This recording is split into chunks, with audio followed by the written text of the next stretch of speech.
found this interview on GB News between Suella Braverman, our Home Secretary, or was Home Secretary, and, where's the cursor? Oh, there. And a woman called Fiona Lali, who is the National Campaigns Coordinator for the Revolutionary Communist Party. So I thought that's interesting. Now, it's an 18-minute video, and of course, if I played all of it together with my comments, it would take forever. So I'm going to do that, but then I'm going to cut it down. So if you see a lot of jerking and different positions I'm in, that's because I'm simply trying to keep it to a digestible level for you. But it's an interesting interview, so we're going to go through it. OK, I'm interrupting this now. This is the point at which I would normally say, I'm granniopteryx, and you go into the granniopteryx raw. But what's happening now is that I'm telling you that I'm not going to cut the video up. There's just too much in there that's worthy of listening to. So it's going to be a very long video, around 40 minutes, I think. Sorry about that. Please feel free to jump or skip or whatever. But it really is a fascinating interview, and I didn't want you to miss even 10 seconds of it. So there you are. I'm going to put this whole thing out all on its own, as long as it is, and just, watch it in pieces if you feel so inclined. It's well worth watching, though, if only to see the technique of this very dishonest arguer from the Revolutionary Communist Party, who has a very good brain, which he has turned to a sort of evil, in my opinion. But yeah, that's just my opinion. Anyway, on with the show, and I am Granniopteryx.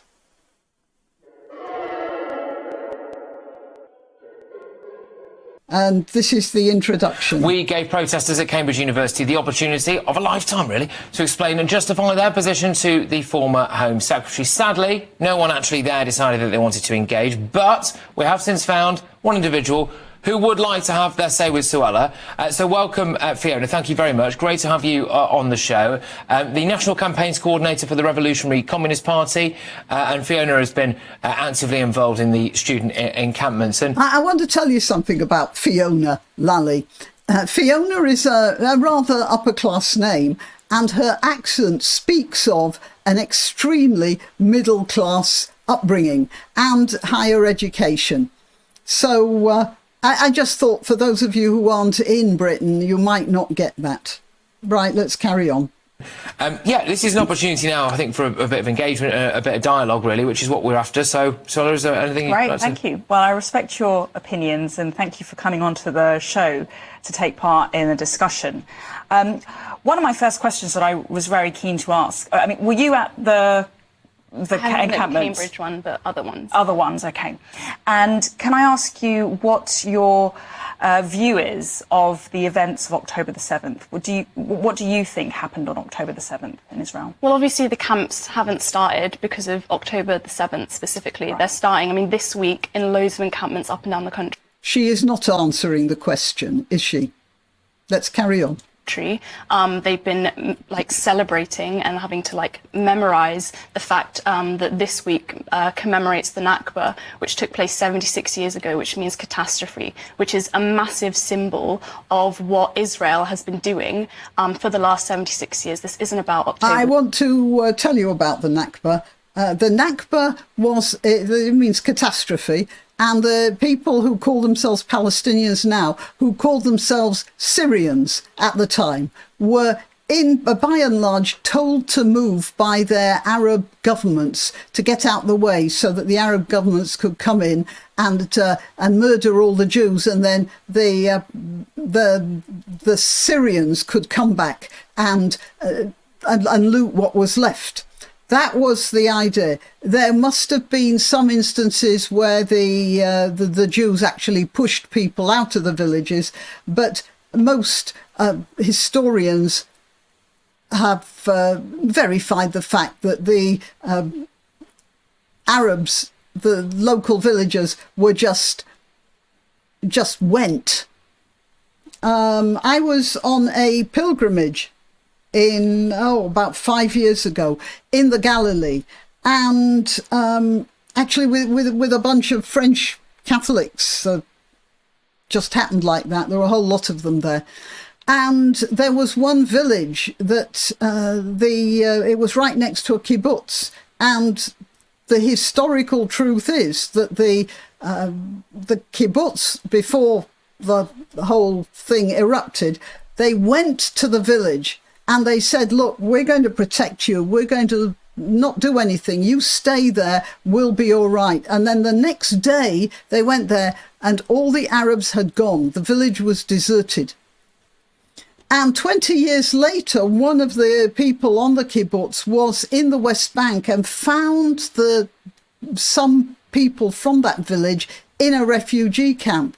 And they recognized him, the leader, and they said, what happened? And the leader said, well, after you came, some Jordanian soldiers came and they told us we should get out because there was plenty to loot in the kibbutz when they'd killed everything in the kibbutz. At that point, you could say that the only Nakba there, the only catastrophe, was the greed of those villagers. Really, I have some sympathy for them, but I have to say my sympathy is tempered by the fact that this wasn't just a principle they were talking about. They were thinking about loot, basically. All right, let's carry on. The 7th. And to start with that is just entirely disingenuous, I think, on your part. I really want to say that I think it's great, actually, that you went to that camp today and tried to talk to those students. And you kind of embarrassed yourself, I would say, whilst doing that, because it was a reminder for me. Now, sure this is interesting because I've seen this whole thing before. And she is constantly attacking Braverman, and I mean, I'm sure she does this with anyone she has a discussion with. She has a technique of constantly attacking the personality, the soul of the person. So she's not saying you were wrong or anything. She's saying you embarrassed yourself. And later on, she calls Braverman a liar because Braverman quoted some sort of, you'll see, it's something like she quoted a figure that this Fiona, a woman, did not agree with. And she is attacking the essence. When you call somebody a liar, you are calling into question their entire spiritual existence. And here she's saying, you embarrassed yourself. This is all weakening of the... But from her point of view, it's a weakening of the other side. And from the other side's point of view, it's a personal attack, which might put them off a proper argument if they're not used to it. Other people watching that actually the Palestine movement brought you down, and the Palestine movement has the potential to bring down lots of other Tory ministers and the whole Tory government. And now that's what she's talking about. So at this point, she's not talking about Palestine, Gaza, Hamas or anything. She was asked, what do you think of what happened on October the 7th? And then she's talking about revolution. She's talking about bringing down the government and obviously taking power for the Revolutionary Communist Party. Not just the Tory government, I would say any government and any mainstream political party that is backing what Israel is doing right now, which is a genocide, and that's what people are protesting. Now, it's not a genocide. It is not a genocide. It is absolutely not a genocide. A genocide is when there are fewer people when you finish than when you started.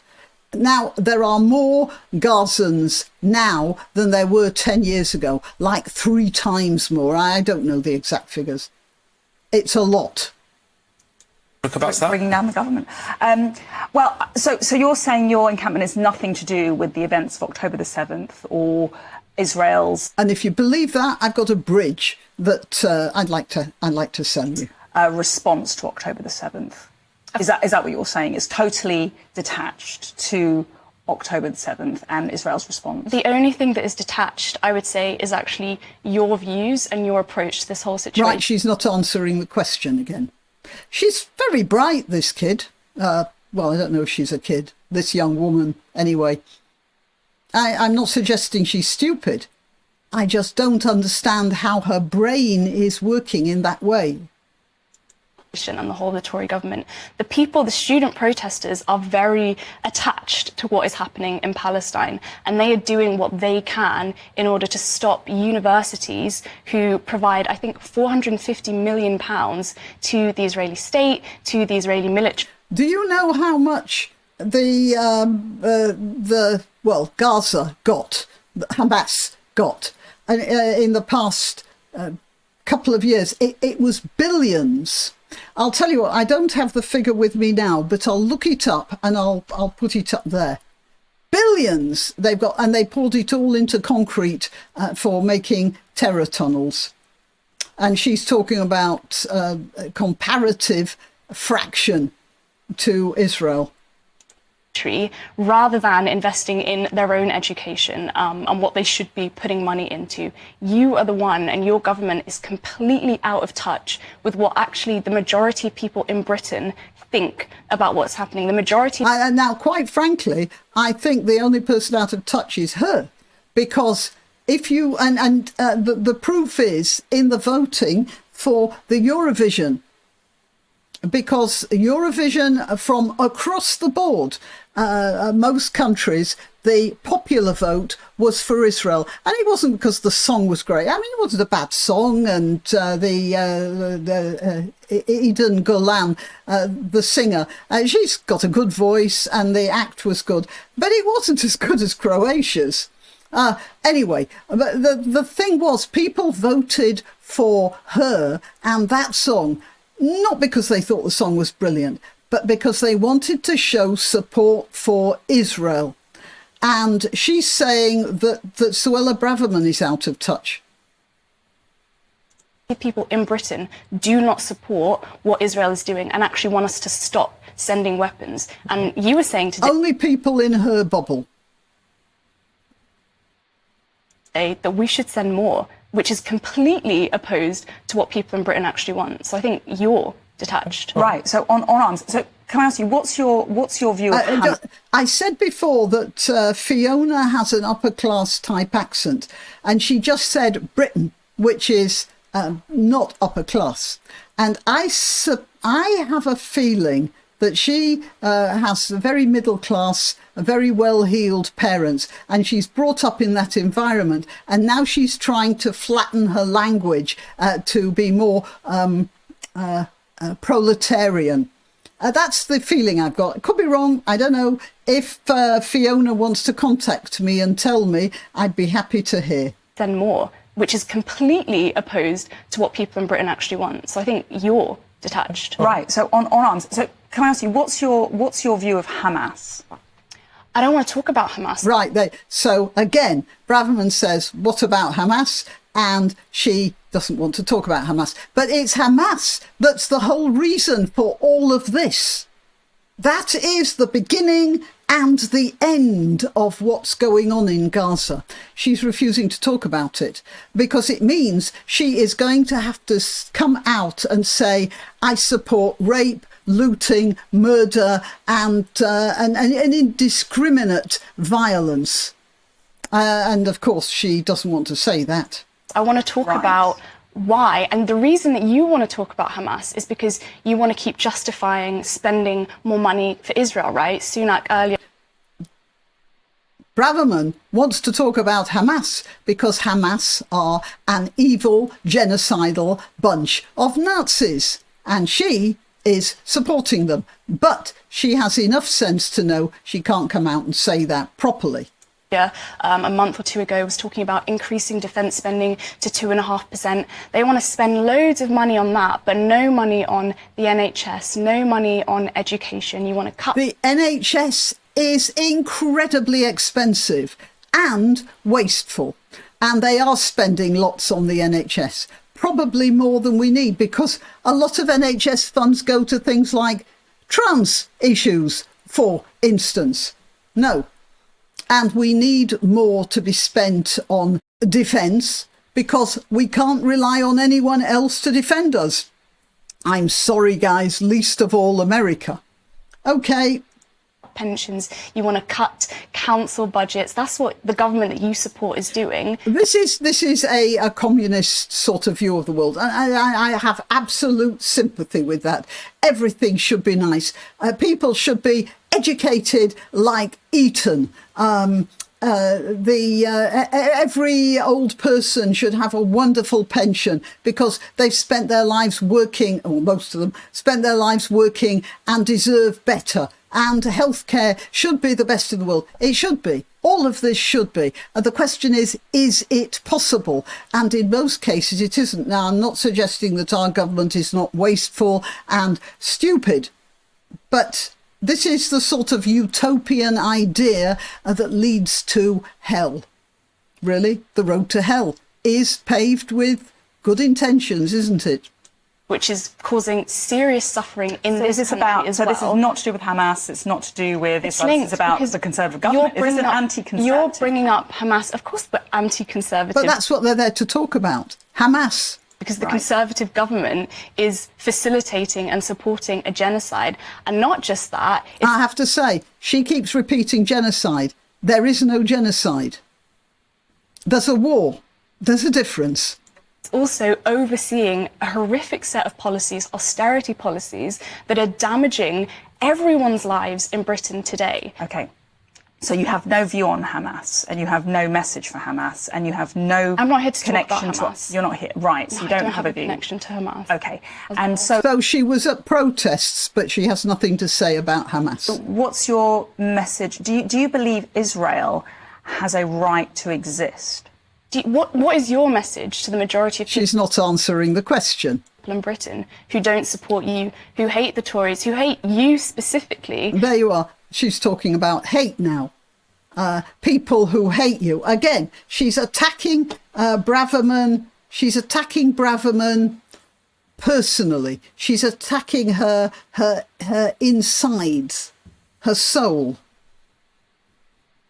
Right, you went to Cambridge. No answer? You were saying that it's a fair question. I don't want to pile in and look, absolutely, crack on as far as I'm concerned. But she did ask you a direct question there. I think our viewers would like to know: Do you think Israel has a right to exist? I think that's a silly question, to be honest. And she's not answering the question. I think you're asking the wrong questions. You're asking those questions to distract. Yeah, you're asking the wrong questions. No, you're asking questions that she doesn't like.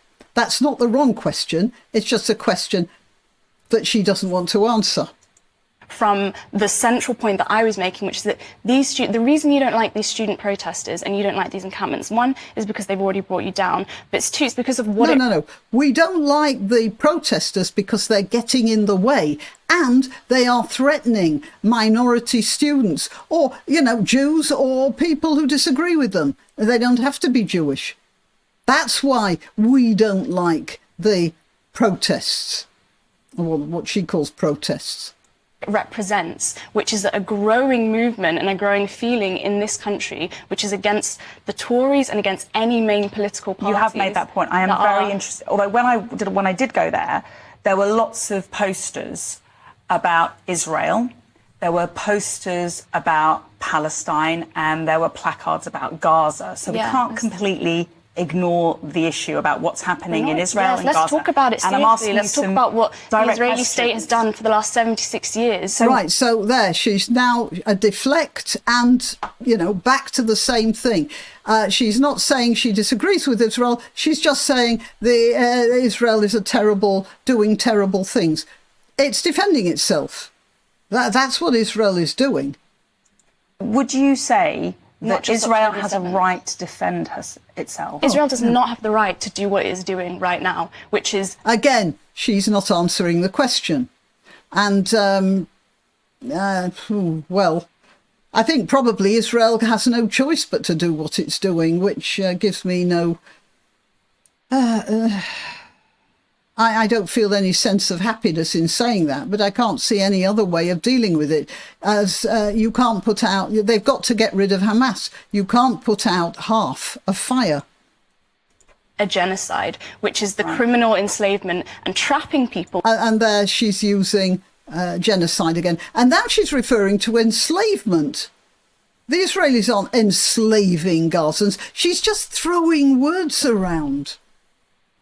In certain places, and then saying you've got to move somewhere else. The ongoing invasion of they're telling them to move somewhere else because they don't want to kill people who are not combatants.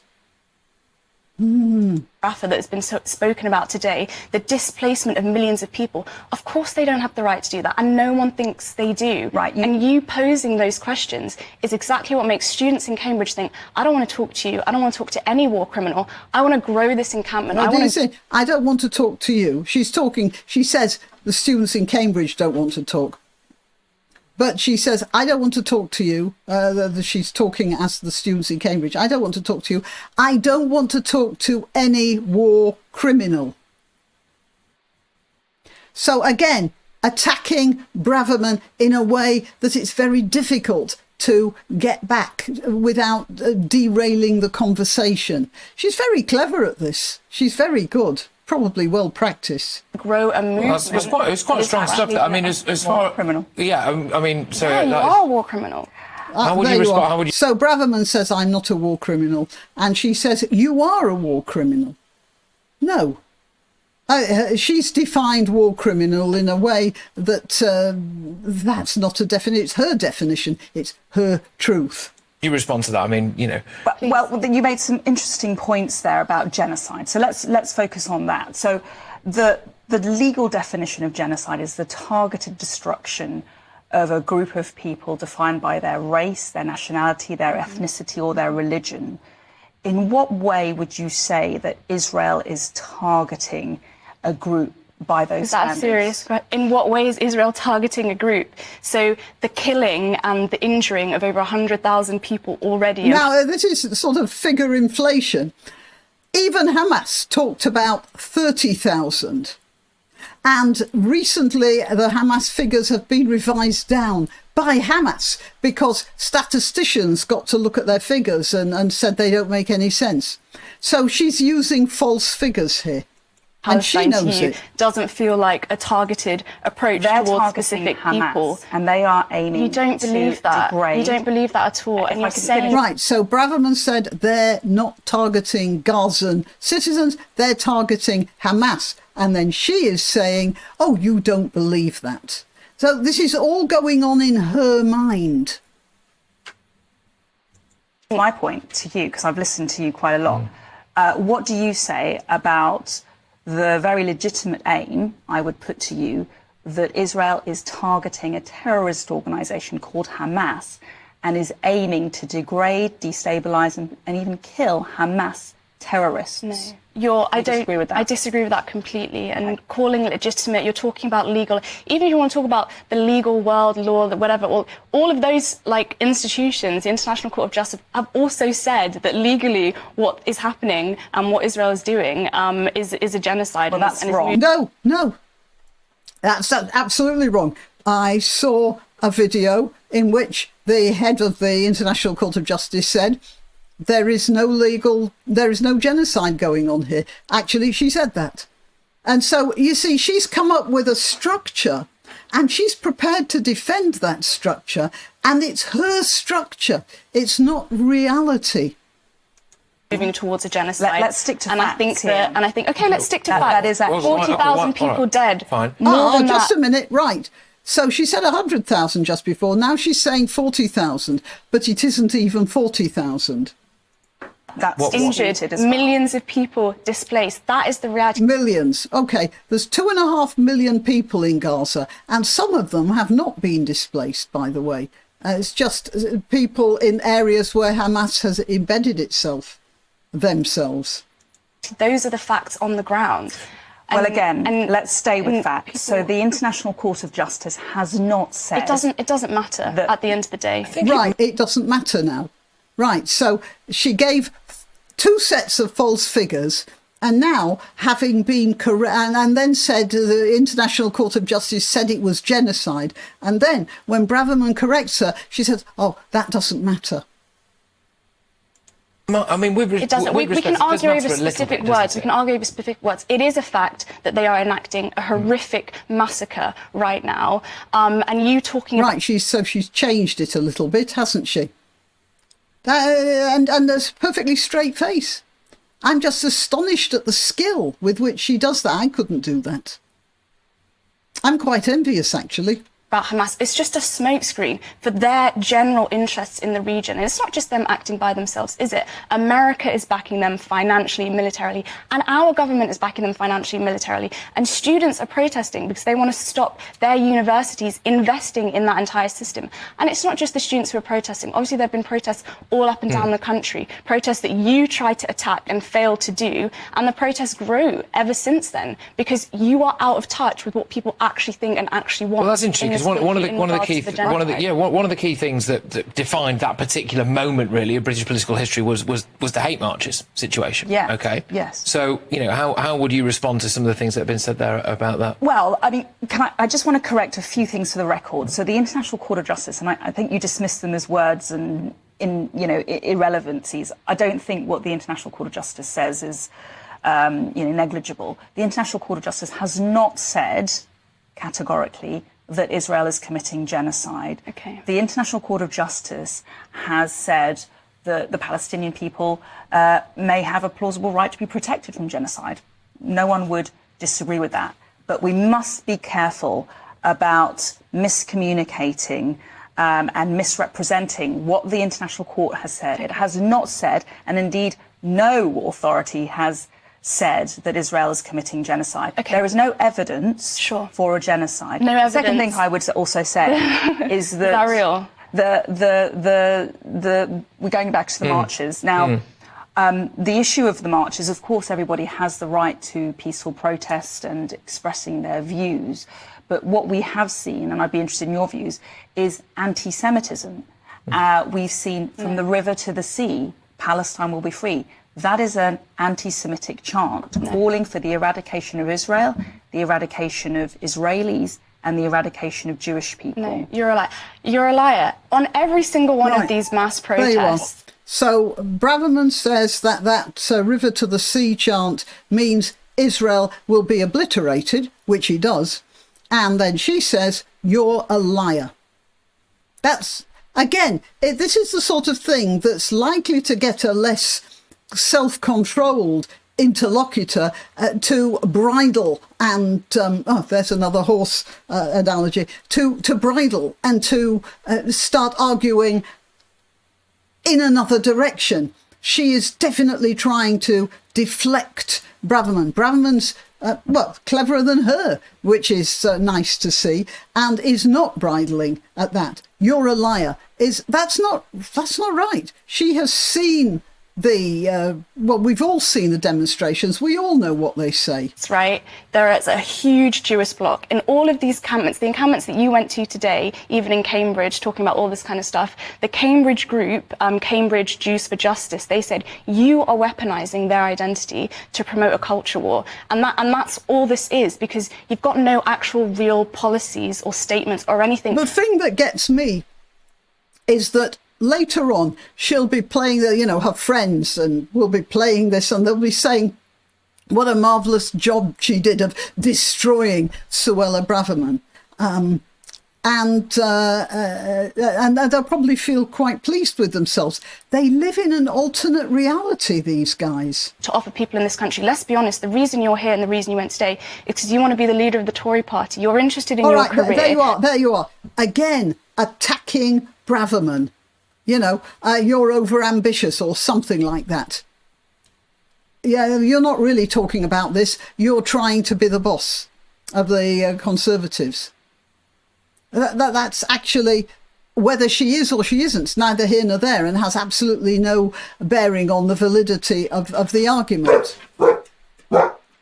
You're interested in promoting that, so that's why you come out with your line. Just a minute. Sorry, somebody at the door.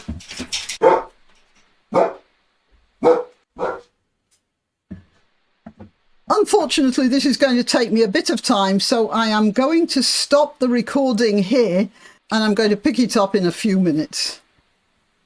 You can help my channel by clicking like, by subscribing, by clicking the notification bell, and by sharing if you're so inclined. Links to my other channels are in the description, also links to donation sites, but really the best way you can help me is simply by clicking like. Thank you. Okay, so that took a lot longer than I thought it would. We had the electrician here to replace to rewire some lights, really. Right, let's carry on with this. Yeah, so I mean, this is and that's completely false to call the marches anti-Semitic. People don't believe that. I'm completely great about this. I'm sure most people are, but are you not just dismissing anti-Semitism there? Because there is anti-Semitism. I mean, I have heard anti-Semitism at some of these marches. I have been in amongst quite a few ones, not the ones I was at today, absolutely, but quite a few of the ones that I have been, and quite often when you scratch the surface a bit, there are some anti-Semitic views. It might come across like you are dismissing anti-Semitism a bit. I don't think it does, because the thing is, let's talk about the broader context of this, which is Suella Braverman lecturing anyone about racism. I don't think... Again, you see how she's turned it back onto a personal attack at Braverman. She is an absolute master of this type of... Well, I don't know whether you could... It's not really argument, is it? But she's an absolute master of it anyway. You specifically and your government have been the architects of horrific racist policies and whipping. You're talking about hatred, you're talking about violence, you're talking about all of these terrible things. I was watching the thing today, you're saying war is a tragedy and all of this kind of stuff. First of all, capitalism produces all of that tragedy, produces... OK, so here we have her argument. It's not... nothing to do with Palestinians or Jews or governments or anything. It's capitalism. And when you've got rid of capitalism, all will be just hunky-dory, peachy, rainbows and thingies. I don't know, rainbows and things. And this is in her mind. Now, she does have a good mind. And you wonder how anyone can actually think along those lines and not see the contradictions. Every communist state that I can think of right now has perpetrated the most awful things on its own citizens. Now, I suppose what she will say is, oh yeah, but that wasn't proper communism. Yeah, well, all of us who know about human history might take issue with her on purity of ideals. Let's carry on. Racism produces all these... I mean, I do wonder if that's the central point, isn't it? Is it? Look, I'll let you come on there. No. But, there have been the allegations of racism there. But, again, it is actually your main argument for you is you want to smash the capitalist system. Absolutely, because capitalism produces war and produces imperialism, which fundamentally has been driving everything that's happened over the last 76 years. It isn't just about the last 7 months or anything like this. I'm entirely opposed to the capitalist system and the horrors that it produces across the world in many different places, but also in this country too. And that's what you support. And let's come back to a couple of points there. So there's the racism stuff and there's the capitalism stuff. So go on. And this was supposed to be about the Gaza thing and the demonstrations. But again, she's managed to deflect the argument. She really is very good at this. The point which is often lost in this debate, so you mentioned Jewish people who are supporting the encampments, Jewish people on the marches. That is, again, a misrepresentation of the situation. The only Jewish people who are accepted as part of these encampments and marches are Jewish people who don't support the state of Israel. And there are some Jews, there are a minority of Jewish people within the Jewish community who are not supportive of the concept of a state of Israel. Jewish people who disagree with you, I would argue, would not be welcome on your marches. They would be intimidated, they would feel harassed and uncomfortable. And in fact, we've got evidence of many incidents of anti-Semitism since October the 7th on campus around the country, where Jewish students have felt that they cannot express themselves and they cannot behave and live freely on campus. And that's one important point. In terms of the charge against racism, listen, I mean, that's I don't agree with that. You know, the government and our government policy is to control migration. That's something that we've been elected to do. We have a mandate to do that, and it's something that we owe the British people. And then lastly, on capitalism, the majority of the British people capitalism, don't support we have or the rest of your government. capitalism. That's what she said. The majority of the British people don't support you and the rest of your government. No, the majority of the British people want them to go further on immigration control and that sort of thing. Not, they don't support the Tories, but not in the way that she is implying they don't support them. In her mind, we're all desperate for a communist utopia. Listen, we could talk for hours about capitalism, but I would just point out, you know, your trainers, your bracelet, everything you're wearing, the coffee you had this morning, the car you drove in, the car you drove in today, are all products of capitalism. We're in this studio. She says, mate, did you hear that? Braverman said, you know, everything that you're clad in and that you live in, the environment in which you swim, is all created by capitalism. And then she said, made by workers. Maybe, well, yeah, but some people are workers and some people are inventors and entrepreneurs. And that's the way it is. Under communism, you can be a worker, but you can't be an entrepreneur. We're living in a free and democratic society because we're beneficiaries of capitalism, growth, enterprise and freedom. No, the only so it's really interesting, and what I would challenge you to think about and reflect on is, as a beneficiary of capitalism, where you have a lot of luxury comparatively by global standards, you are actually... She's throwing that. She was saying that everything's better for capitalism, and she's saying no, it isn't, while sitting there obviously reaping the benefits of capitalism. And it wouldn't surprise me if her parents were pretty high earners on capitalism as well. I don't know anything about her. I could be completely wrong. If I am, yeah, let me know. But I'll tell you what, this girl didn't grow up in the back streets of Hare Hills. Undermining the very system that has brought millions of people, in fact billions of people, out of poverty around the world and brought education, good standards, good health care, clean water, education, fair treatment to girls, 5 million people, housing 5 million and wealth children, and prosperity to the world. 5 million children every single year die needlessly of malnutrition, of preventable diseases. That's malnutrition, dearie. And yet, that doesn't mean the system is wrong, though, does it? And you sit here saying that it's bringing people... I mean, what she's saying is because, you know, I don't know what, 30% of the buses that I catch are late. That means we shouldn't have any buses. The buses are wrong, something like that.